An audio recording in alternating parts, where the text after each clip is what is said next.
શમતભાઈ મકરાણી, અશોકભાઈ ભાઈજીભાઈ મકરાણી, મુસ્તાકભાઈ, રણછોડભાઈ, બારિયા મુકેશભાઈ રમણભાઈ અને મહેશભાઈ માકડભાઈ, આ તમામ મિત્રોને વિનંતી કરું કે જેઓ ઉપસ્થિત મહેમાનોનું સ્વાગત કરશે અને આપ સૌ એને આ સ્વાગતને તાળીઓના ગણગણાટ. જય આદિવાસી, જય આદિવાસી. આવનારા દિવસોમાં આજ જનૂન અને આજ જુસ્સા સાથે આપણે લડવું પડશે. આ નવા વર્ષના સ્નેહ મિલનમાં આજે ચૈતરભાઈ એ ઉમરગામથી અંબાજી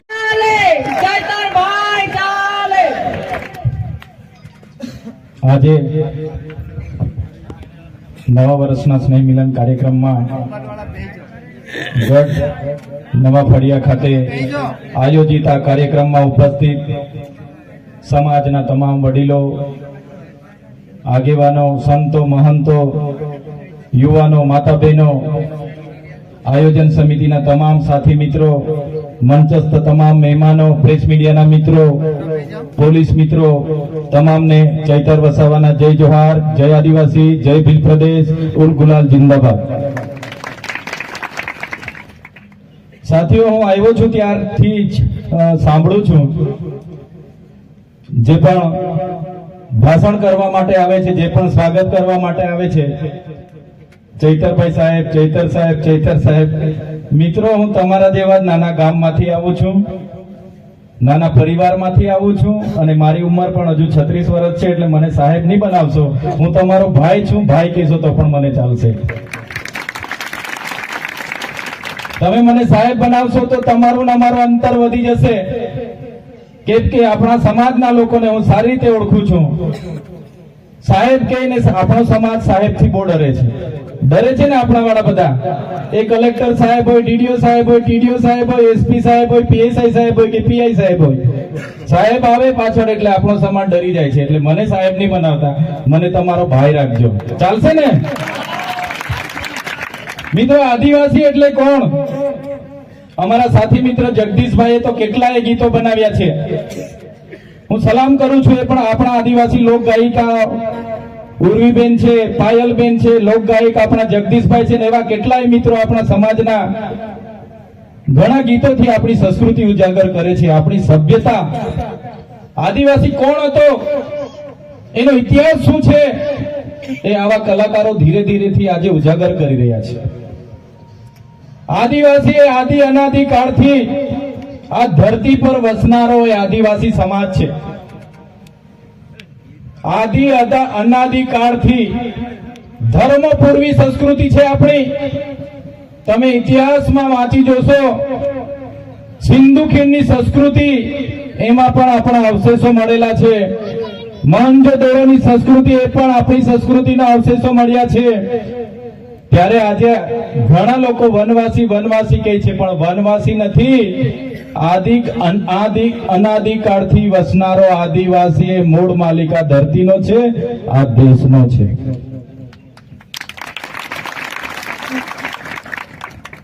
એ સમાજમાંથી આવીએ છીએ આપણે, સભ્યતામાંથી આવીએ છીએ. એ સંસ્કૃતિ આપણી અલગ છે. આપણી પરંપરાઓ, આપણી રૂઢિ પ્રથાઓ, આપણા વડીલો સંતો અહીંયા બેઠા છે, મારી માતા બહેનો બેઠા છે, એમને પૂછી જોજો તમે આપણી સંસ્કૃતિ શું હતી. આપણી સંસ્કૃતિમાં બાળક જન્મે એટલે આપણી આદિવાસીઓની વિધિ આખી અલગ છે. આપણા દીકરા દીકરીના લગ્ન હોય, લગ્નની વિધિ આખી અલગ છે.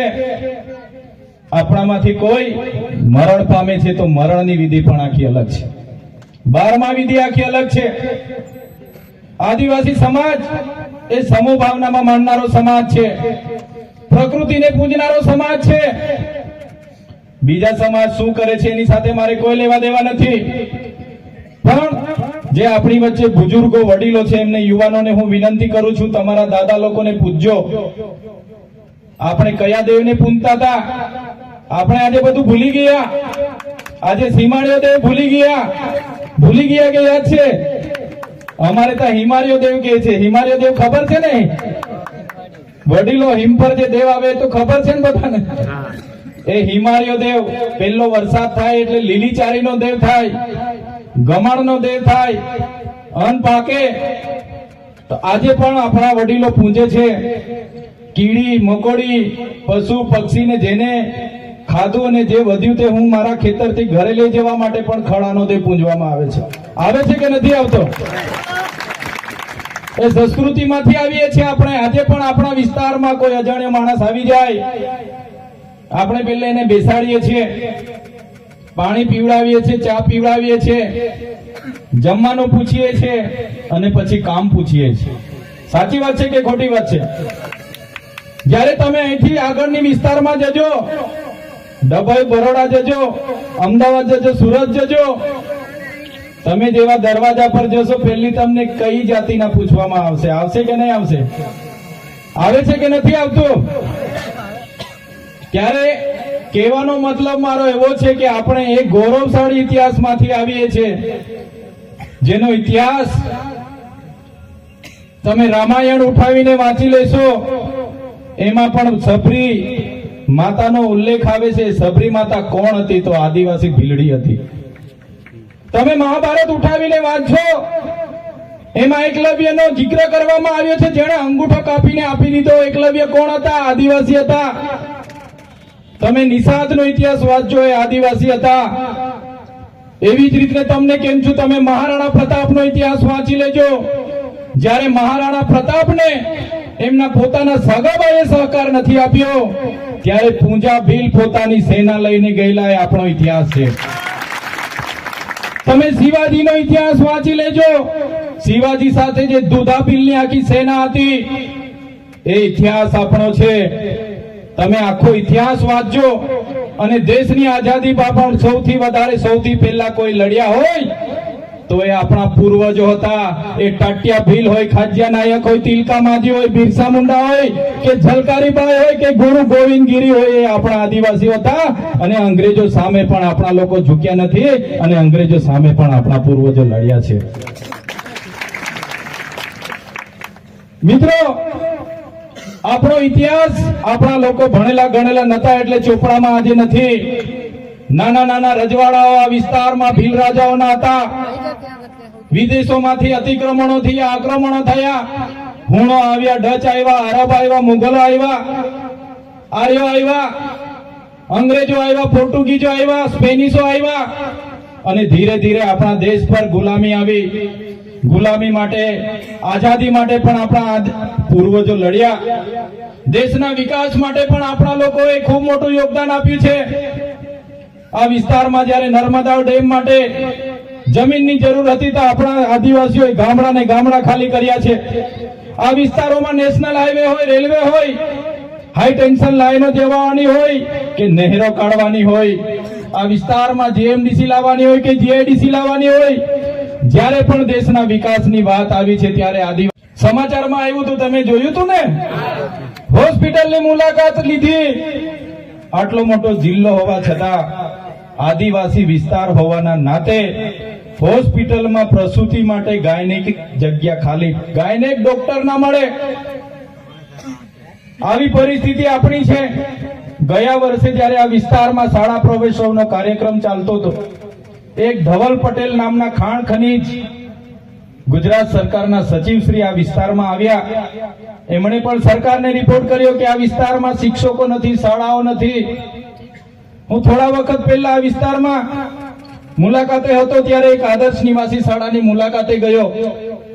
એ વિસ્તારમાં મુલાકાતે ગયો ત્યારે ત્યાં તમામ શિક્ષકો હિન્દી ભાષીના હતા. ત્યાંથી થોડા દૂર હું નીકળ્યો તો રસ્તામાં જે આપણી દીકરીઓ, આદિવાસી દીકરીઓ માટે જે સરસ્વતી સાધનાની શાળાની, સરસ્વતી સાધના યોજનાની જે સાયકલો હોય તે આવા ખેતરમાં કાટ ખાઈને પડી હતી.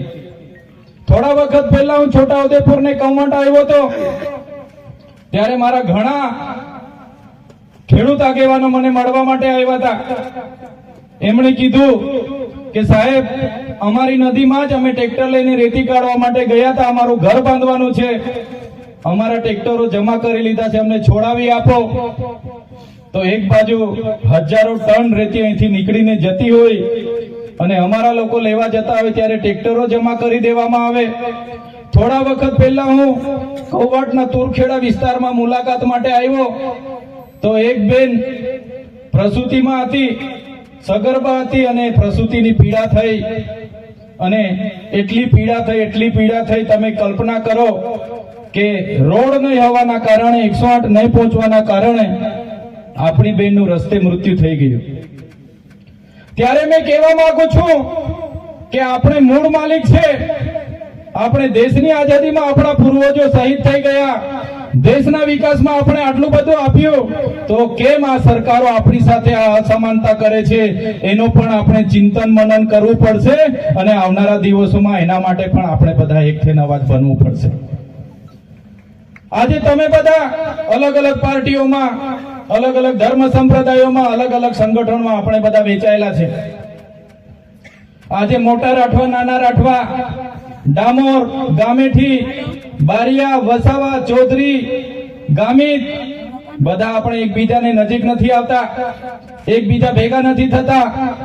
એટલા માટે જ આજે આદિવાસીઓનું રાજકીય ક્ષેત્રમાં કોઈ આપણું કોઈ સાંભળતું નથી. એટલા માટે જ અમે તમને કહેવા માંગીએ છીએ મિત્રો કે પાર્ટી, પક્ષ, સંગઠન કે નાતી જાતિ બધું સાઈડ પર મૂકીને આપણી આદિવાસી છે, આદિવાસી બચાવવા માટે આપણે બધાએ નીકળવું પડશે. તૈયાર છો બધા? સૌપ્રથમ આપણે આદિવાસી છે. આજે હું ધારાસભ્ય બન્યો છું તો ધારાસભ્યમાં કદાચ મને કોઈ પાર્ટી ટિકિટ આપી દેતે પણ મારો આદિવાસીનો જાતિનો દાખલો હું નહીં મૂકતે તો આજે મારું ફોર્મ પાસ થવાનું હતું ભાઈ. મેં જાતિનો દાખલો નહીં મૂકતે તો આજે મારું ફોર્મ પાસ થતે? જોરથી બોલો ભાઈ, ખબર હોય એ લોકો. મને કોઈ પણ પાર્ટી ટિકિટ આપી દેતે કે ચૈતરભાઈ તમે ડેડિયાપાડા વિધાનસભા લડો અને મારો આદિવાસીનો દાખલો, જાતિનો દાખલો મેં ફોર્મમાં નહીં જોડું તો મારું ફોર્મ પાસ થવાનું હતું? નતું થવાનું ને. એટલે જ કેમ છું, આજે જયારે અમે અમારા આદિવાસીના દાખલા પરથી ધારાસભ્ય બન્યા છે ત્યારે જ અમે સમાજનું બોલીએ છીએ, ત્યારે જ આખું ગુજરાત આજે ચૈતર વસાવાને ઓળખે છે. મિત્રો, અમે જાહેર મંચ પરથી છાતી ઠોકીને કેમ છું, જે દિવસે આદિવાસી સમાજનું બોલતા મારી પાર્ટી પણ ચૈતર વસાવાને રોકશે, જે દિવસે મારા આદિવાસી સમાજનું બોલતા મારી પાર્ટી પણ મને રોકશે, એ દિવસે પાર્ટીના પાટિયા સૌથી પહેલા ચૈતર વસાવા ઉતારી દેશે. પહેલા મારો સમાજ, જેમણે મને ધારાસભ્ય બનાવ્યા છે, જેમણે મને પ્રમાણપત્ર આપ્યું છે, અને પછી પક્ષ પાર્ટી આવશે. આવી રીતના તમામ નેતા જે દિવસે વિચારતા થશે તે દિવસે આપણું સમાજ આગળ આવશે. આજે તમે જોઈ લો, આપણું પ્રતિનિધિત્વ કાં છે, આપણા નેતાઓ કાં છે? અહીંયા ટપાલ આપવા વાળાની ભરતી થાય એટલે બધા ટપાલીઓ બહારથી આવે. અહીંયા તલાટી ક્લાર્કની ભરતી થાય એટલે બધા લોકો બહારથી આવે. અહીંયા ગ્રામ સેવકની, ટીડીઓની, મામલતદારની ભરતી થાય, બધા લોકો બહારથી આવે. અહીંયા એક ભીડગાળની પણ ભરતી થાય છે, એ ભીડગાળો પણ બધા બહારથી આવે. આવે છે કે નથી આવતા? જે લોકો બહારથી ભરતી થઈને આવે છે એ બિચારાને એટલી ખબર નથી રહેતી આ હાથ છે, હેજડો છે, મોવડો છે કે ખાકરો છે, તો પણ એ લોકો લાગી જાય છે. તો શું આપણા છોકરાઓ નહીં લાગે? આપણા છોકરાઓ કાબિલ નથી છે, પણ કેમ નથી લાગતા? કેમ કે બધા જ નેતાગીરીમાં આપણા લોકોનું ઉપજતું નથી. એટલા માટે કેમ છો, આપણે બધા એક થઈને આગળ આવવું પડશે, તે દિવસે આદિવાસી સમાજ એક થશે. મિત્રો, અહીં ઉપસ્થિત તમામ મારા યુવાન મિત્રોને પણ હું વિનંતી કરું છું, ભાઈ તમારા ભણવાનો સમય છે, ભણો સાનામાના, બરાબર છે, ભણો, તમારું કેરિયર બનાવો, તમારી યુવા શક્તિનો, તમારો જોમ, જુસ્સો, સાહસનો ઉપયોગ તમારા કેરિયર બનાવવા માટે વપરો.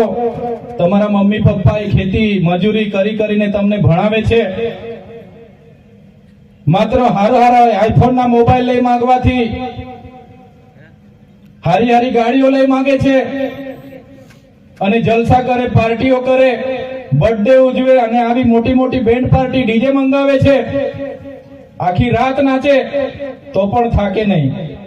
કીધું ને આગળ ભાઈએ.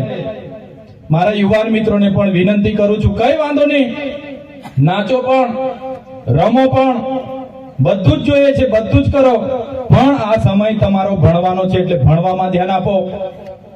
ભણવામાં ધ્યાન આપો. અને વડીલોને પણ મારી નમ્ર વિનંતી છે, છોકરાઓ આઈફોન લઈ માંગે એટલે તરત આઈફોન લાવી આપી દે છે. છોકરાઓ KTM R1 લઈ માંગે એટલે તરત લાવીને આપી દેવાની કે મારો છોકરો લઈ માંગે છે આપી દો. એટલા માટે છોકરાઓ પછી આપણા કંટ્રોલમાં નથી. ઘણા પાર્ટીઓ કરે, ઘણા બેન્ટોમાં જાય, ઘણા રેસ કરે, ઘણી પાર્ટીઓ કરે, હરીફાઈ કરે ને કેટલાય તો 4 ધામના યાત્રા નીકળી જાય 15 દાડા પદયાત્રાઓમાં. તો યુવાનોને કેમ છું, તમારો સમય આજે ભણવાનો છે, પદયાત્રાનો નથી. તમે 4 ધામે જતા હશો ત્યાં જોઈ લેજો બીજી કઈ જાતિના લોકો પદયાત્રામાં આવે છે. આપણા જ લોકો બધા 15-20 દાડે પદયાત્રામાં ફરો છો ભાઈ. એ સમય તમારો નથી, તમારે ભણવાનો છે. તો ભણો. અને ઘણા મારા સાથી મિત્રો સરકારી અધિકારીઓમાં પણ છે, એમને પણ વિનંતી કરું છું. હું અનેક રાજ્યોમાં ફરું છું. હું મહારાષ્ટ્ર હોય, મધ્યપ્રદેશ હોય, ગુજરાત હોય અને રાજસ્થાનમાં પણ હું જાઉં છું.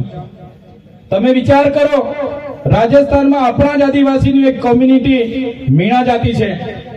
મીણા જાતિમાં એક વ્યક્તિ નોકરી લાગે એટલે એના ભાઈના છોકરા, એના બહેનના છોકરાઓને એ જવાબદારી લઈ લે છે. એના ભાઈના છોકરાની ફી પોતે ભરે, પોતાના રૂમ પર રાખે, ભણાવે છે. જ્યારે આપણામાંથી બધાને હું કહેતો નથી, કહેવાની વાત કડવી છે પણ ખોટું નહીં લગાડતા.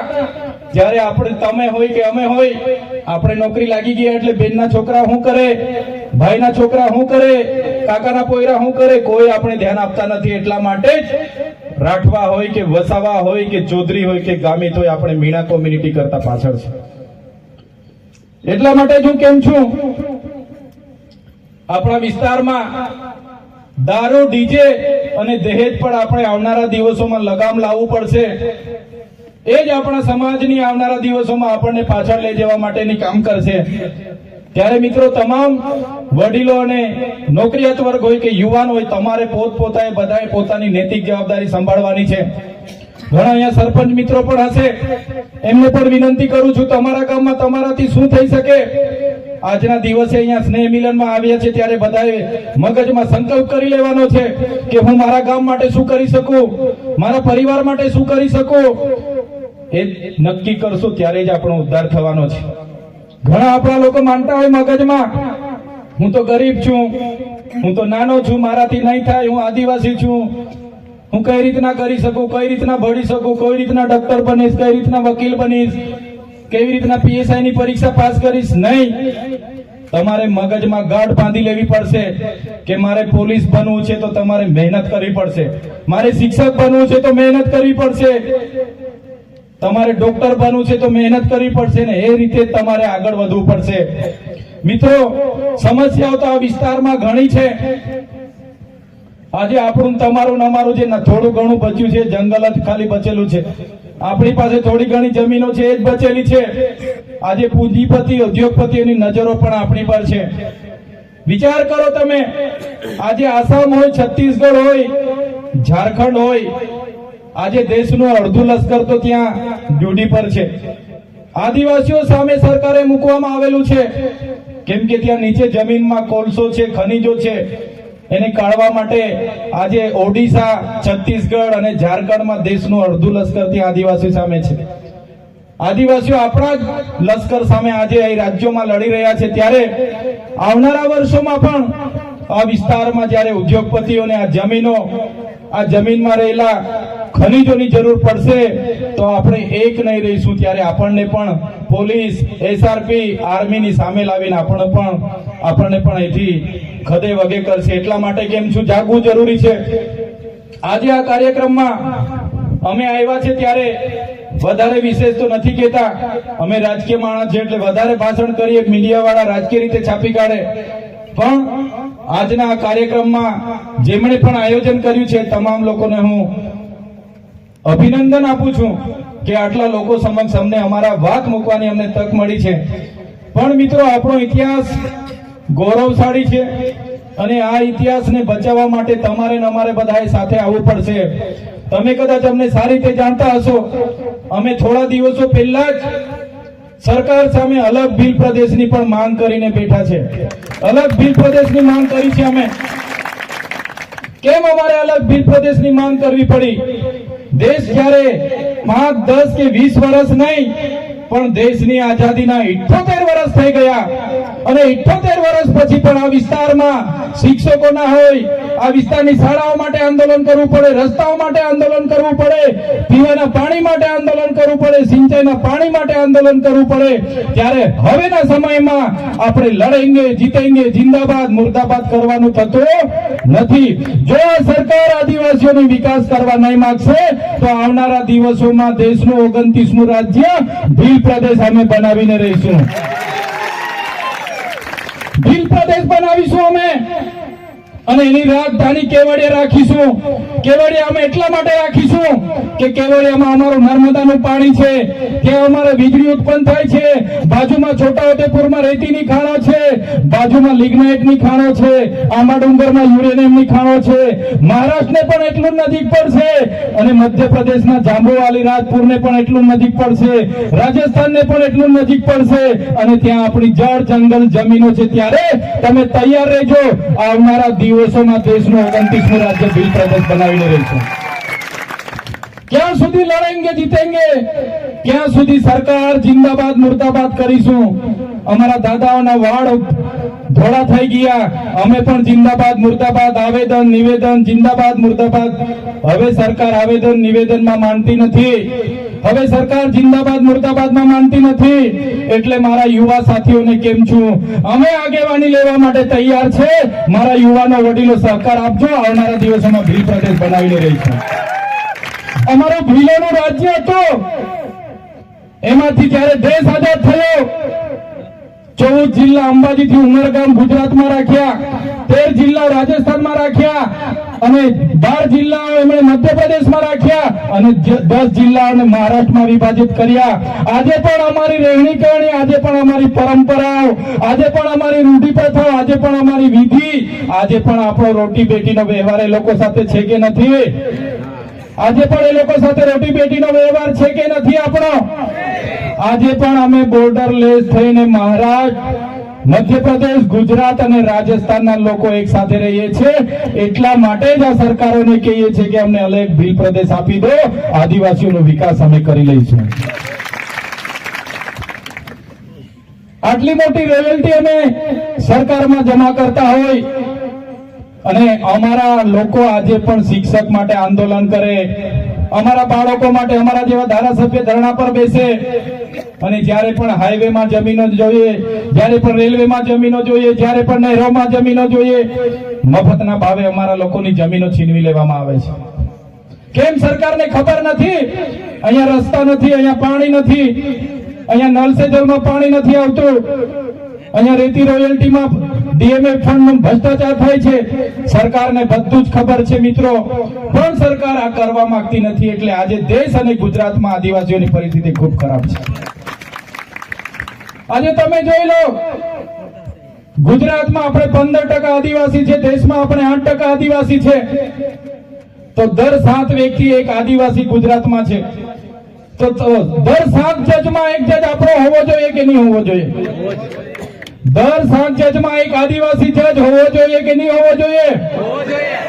દર 7 કલેક્ટર એસપી માં એક આપણો આદિવાસી હોવો જોઈએ કે નહીં હોવો જોઈએ? દર 7 રિયલ એસ્ટેટના બિલ્ડરોમાં એક આપણો બિલ્ડર હોવો જોઈએ કે નહીં હોવો જોઈએ? દર 7 મામલતદાર ટીડીઓમાં આપણો એક આદિવાસી હોવો જોઈએ કે નહીં હોવો જોઈએ? દર 7 પીઆઈ પીએસઆઈ માં એક આપણો હોવો જોઈએ કે નહીં હોવો જોઈએ? કેમ નથી?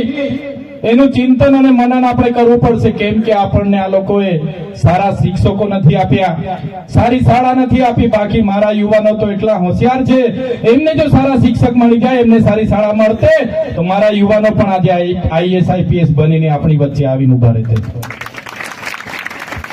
સરકારે જાણી જોઈને આજે રિયલ એસ્ટેટમાં આપણો એક પણ માણસ નથી, પણ તમે બરોડા, સુરત, અમદાવાદમાં જશો 90% આદિવાસી મજૂર તમને મળી જશે. આ પરિસ્થિતિ ઉભી કરી છે આ સરકારોએ. એટલા માટે અમે કહીએ છીએ, અમે તો ભણેલા ગણેલા લોકો છે, એ લડત અમે સમજી વિચારીને આગળ વધાવી રહ્યા છે. ત્યારે જો આ સરકારો આદિવાસીઓનો વિકાસ નહીં કરશે તો આવનારા દિવસોમાં ભીલ પ્રદેશ અમે ખોચી લેવાના છે, એની રાજધાની કેવડિયા બનાવવાના છે. તમે તૈયાર થઈ જજો. આજે વડોદરામાંથી છોટાઉદેપુર છૂટું પડ્યું, આગળ તમે અમને બધાને ફાયદો થયો કે ખોટ ખાઈ? આપણો વડોદરા જિલ્લો હતો, એમાંથી છોટાઉદેપુર છૂટો પડે તો આપણને બધાને ફાયદો થયો ને? આજે ભરૂચમાંથી નર્મદા છૂટું પડ્યું તો અમને ફાયદો થયો ને? તો આજે ગુજરાતમાંથી ભીલ પ્રદેશ છૂટું પડશે તો આપણને ફાયદો થવાનો છે કે નથી થવાનો? એટલા માટે જ અમે ભીલ પ્રદેશ માંગીએ છીએ. આજે અમેરિકા જેવા દેશમાં આપણા કરતા ઓછી વસ્તી છે, છતાંય 50 રાજ્ય છે. એટલા માટે સુચારુ વહીવટ થાય એના માટે આવનારા દિવસોમાં અહીંયા અમે ભીલ પ્રદેશ બનાવવા જઈ રહ્યા છીએ. મિત્રો, સરકારો ગરીબ કલ્યાણ મેળાઓ કરશે, નલ સે જલ લાવશે, પણ એમના મળતિયાઓ માટે છે. આજ દિન સુધી આપણને નળમાંથી પાણી આવ્યું. ગરીબ કલ્યાણ મેળાઓમાં બોલાવશે, પાવડા ને ટીકમ ને ટગારા જ આજ દિન સુધી આપણને આપ્યા છે ને? ગરીબ કલ્યાણ મેળામાં આજ દિન સુધી આદિવાસીઓને પાવડા ટીકમ ને ટગારા જ આપ્યા છે. એટલા માટે કેમ છું, હવે પાવડા ટીકમ ટગારા પર અપેક્ષા નહીં રાખતા. હવે 5 કિલો ચોખા માટે લાઈનો પર ઉભો રહેવા માટે ટેવાવી દીધા છે. બેંકમાં લાઈનો, ચોખા માટે લાઈનો, દવાખાને લાઈન, મામલતદારમાં લાઈન, કલેક્ટરમાં લાઈન, ક્યાં સુધી લાઈન પર રહેવાનું છે? એટલા માટે જ આવનારા ભવિષ્યમાં તમને હું વિનંતી કરું છું, પક્ષ, પાર્ટી, ધર્મ, સંપ્રદાય, સંગઠનો બધા ઘરે મૂકીને એક થવું પડશે. વસાવા, રાઠવા, ગામેઠી, ચૌધરી, ડામોર, બારિયા, અંદર આપણે બધા લડાયા કરીએ છીએ. એ પણ આપણે ભૂલીને આવનારા ભવિષ્યમાં એક થશું તો જ આગળ વધીશું. અને આજે મારા વચ્ચે કલાકાર મિત્ર મારા ભાઈ શ્રી જગદીશભાઈ પણ છે. એમને પણ હું વિનંતી કરું છું, ભાઈ, અડધી બાટલી પાજી દે એવા ગીતો હવે નહીં બનાવતા ભાઈ. ઘણા કલાકાર મિત્રો અડધી બાટલી પાજી દે, અડધી બાટલી પાજી દે એવા પણ ગીતો બનાવ્યા છે. આ અડધી બાટલીમાં તો આપણા બધા જુવાને અડધા થઈ ગયેલા છે. મેં ડેડિયાપાડામાં એક ભાષણ આપ્યું હતું. ત્યાં એક અમારી બહુ બધી પાર્ટીઓ છે, 17 જાતની પાર્ટીઓ છે. કોઈ 1.5 લાખ લે, કોઈ 2 લાખ લે, કોઈ 1,80,000 લે. મેં કીધું ભાઈ આટલામાં તો એક વ્યક્તિનું લગ્ન થઈ જાય, પેન્ટને આપી એટલામાં. થાય કે નહીં થાય? મેં કીધું ભાવ ઓછો રાખો, તમારું ડીજે ઓછું રાખો, ગાયન ઓછા ગાઓ, કલાકારો ઓછા રાખો, પણ થોડો ભાવ નોર્મલ કરો. તો એ લોકોએ પાછા કોઈ સાંસદે આપ્યું કે ભાઈ ચૈતરભાઈ આ વિરોધ કરે છે. ભાઈ મારો વિરોધ નથી. હું મારા ઘરે જેટલી વાર પ્રોગ્રામો થાય, ઉર્વીબેનને પૂછી લેજો, દરેક પ્રોગ્રામમાં હું આદિવાસી કલાકારોને જ બોલાવું છું. હું ક્યાંય કોઈનો વિરોધ કરતો નથી, પણ અમને 2 લાખ નહીં પહોંચતા યાર. અમારા બાજુના બધા ગરીબ છે, એ બાજુના કદાચ મલદાર હશે તો 2 ના 3 લાખ આપી દેજો, અમને વાંધો નથી. પણ અમારા વિસ્તારમાં બેન્ડ અને ડીજે ના ભાવ પણ ઓછા કરજો, એ બધાને વિનંતી કરું છું. યુવાનોને ખાસ, તમારો ટાર્ગેટ તમારી નોકરીનો છે. 11 વાગ્યાથી નાચો, જથર વથર. હમણાં તો મારી બહેનો પણ આ ખભા પર ચડીને નાચે છે બરાબર. આ આપણી સંસ્કૃતિ નથી ખભા પર નાચવાની, આપણી સંસ્કૃતિ ઢોલી વાગીને નાચવાની છે. બરાબર છે? એટલે આપણી સંસ્કૃતિને પણ આપણે જે દિવસે ભૂલી જઈશું ને, તે દિવસે આપણે આદિવાસી તરીકે તમારે સાબિત કરવા માટે ફાફા પડી જવાના છે. આજે 3 પેઢીના દાખલા માંગે છે, 14 જાતના પુરાવા માંગે છે કે ભાઈ તમે આદિવાસી છો કે કેમ? મારી વાત ખોટી છે કે સાચી છે? સાચી છે. આજે જાતિનો દાખલો કઢાવવા જાજો. આપણા બાપ દાદાઓ અહીંયા મરીને જતા રહ્યા, દેવ બની ગયા, પણ આજે પણ આપણે આદિવાસી તરીકે સાબિતી માંગે છે. 14 જાતના પુરાવા માંગે છે, 3 પેઢીના પુરાવા માંગે છે કે તમે આદિવાસી છો કે કેમ? આવનારા દિવસો એ દૂર નથી કે આપણી લગ્ન વિધિ, પૂજા વિધિ, આપણી મરણ વિધિ, જન્મ વિધિ બધી સાબિતી કરવી પડશે. એટલા માટે જ હું તમને વિનંતી કરું છું કે આપણી સંસ્કૃતિ પણ જાળવો, આપણી પરંપરા, આપણી રૂઢી પ્રથા, આપણી પૂજા વિધિ. આપણે સૂર્યને પૂંજતા હતા, ચાંદને પૂંજતા હતા, આપણે વાયુ, નદી, નાળા, પહાડ, ઝાડ, વાઘ બધાને પૂંજતા હતા. એને પણ આપણે ભૂલવાનું નથી. ત્યારે જ આપણી પ્રકૃતિ સાથેનો નાતો આપણો અજોડ રહેશે. તો મિત્રો, વધારે વિશેષ નથી કહેતા.